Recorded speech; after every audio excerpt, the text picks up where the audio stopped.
Author's note. To the best of my ability, I've tried to recreate all events as they actually occurred, without embellishments.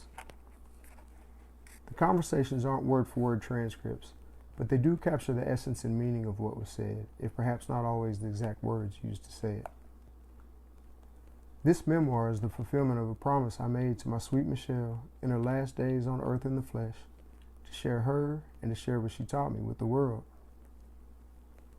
40 days after she passed, I hesitantly picked up a pen, and the dam inside me crumbled as the words of a rough version of chapter 1 burst forth onto the page. A year later, I put what I'd written over the course of the year together into the first iteration of the somewhat more refined product that you're listening to now. I'm happy with it because I wrote it with love, and wrote it to the very fullest extent of my meager ability as an amateur writer. I poured my heart into it, and it truly is the best that I can do. Still, I know it falls far, far short of capturing the true beauty of Michelle's soul and the true beauty of our love. For this alone, do I have any reservations at all about sharing it? In the end, I can only add the pitiful disclaimer that I know I failed to do any of it justice,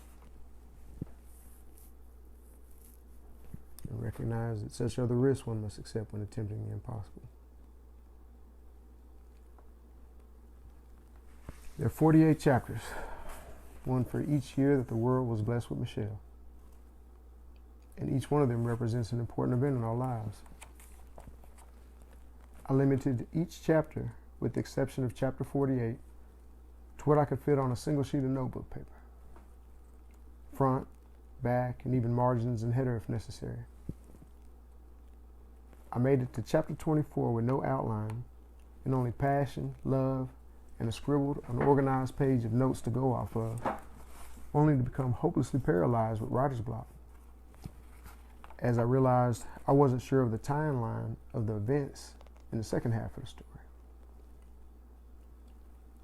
All writing came to a screeching halt as I went through texts, pictures, calendars, social media posts, etc., until I was able to organize everything into a proper outline and into what I believe to be the correct sequence of events.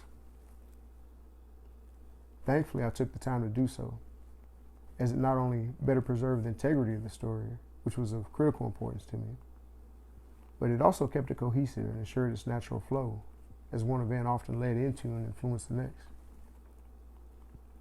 Although I took great pains to be accurate and honest, memory is fallible, and my recollection of events may differ from that of others. If you find anything I've written to be inaccurate or offensive, please don't hesitate to reach out to me on my Amazon authors page or my Facebook page or through any other means available to you. The whole goal of this book is to share something beautiful, and I'd be more than happy to work with anybody on a revision or rewording to their satisfaction, provided it doesn't compromise the integrity of the story to do so. And on a final note, I'd like to thank and acknowledge my good friend John Smith, who, although he's an unsung hero in these pages, his advice and friendship played a very important role nonetheless. Thank you, brother.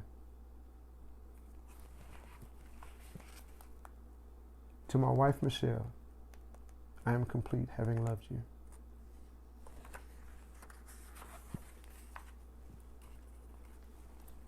They that love beyond the world cannot be separated by it. Death cannot kill what never dies. William Penn. Chapter 1. My beloved wife, Michelle Lamar Baker, lost a hard-fought battle with breast cancer on June 29, 2019. It had been 48 years, 170 days since her birth on January 10, 1971. When we met on October 3, 2017, she would live 635 more days, and we'd be married for 302 of them. I worn my wedding ring, now longer with her in spirit than in flesh. And although I did not know her for most of her days, I will love her for the rest of mine. She was beautiful. She was precious to me. I loved her dearly and beyond all measure.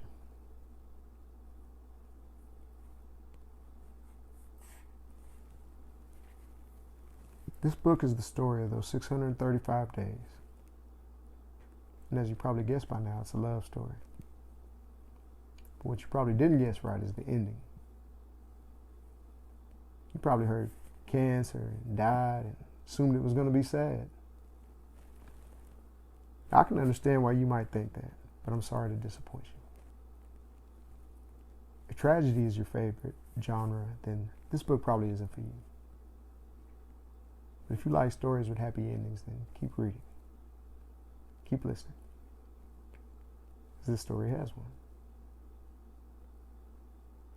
How can a book that ends with something as painful as losing someone you cherish, losing your soulmate, losing the greatest love you've ever known besides being a father? How can a book end with that and possibly still have a happy ending? It sounds impossible, but impossible sounding things do happen sometimes. And our story has several of them. And I'm about to tell you one of them right now. The book ends with my wife losing an unwinnable battle with cancer. This is true. But the story isn't over. And our love is still very much alive. And so is Michelle. My wife's death wasn't the end of her existence. Human beings have a soul. Michelle's body may have died, but her spirit lives on. Unbroken. Untouched by cancer. Still beautiful. Still full of life and love and all the beautiful rainbow colors of a character that made her the priceless treasure that we knew her as. All of that is still alive, still here. She is eternal. And she's with me right now as I'm reading this. I can see her without using my eyes, hear her without using my ears, touch her without using my hands. I feel her with my soul.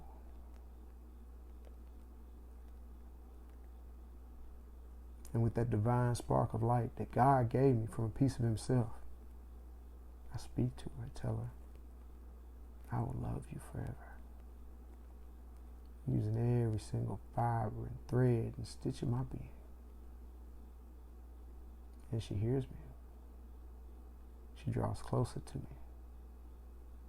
She answers in a playful whisper, you better, because I'm not letting you go. And I can't help but laugh. And I see her smile in that special way she does, where the light that's inside of her shines from her eyes and twinkles with mischief. I feel her presence recede but not leave. Death hasn't changed what's made her so uniquely Michelle, so beautifully her. I won't let go either, my love. It's but the beginning of our journey. True love can never die.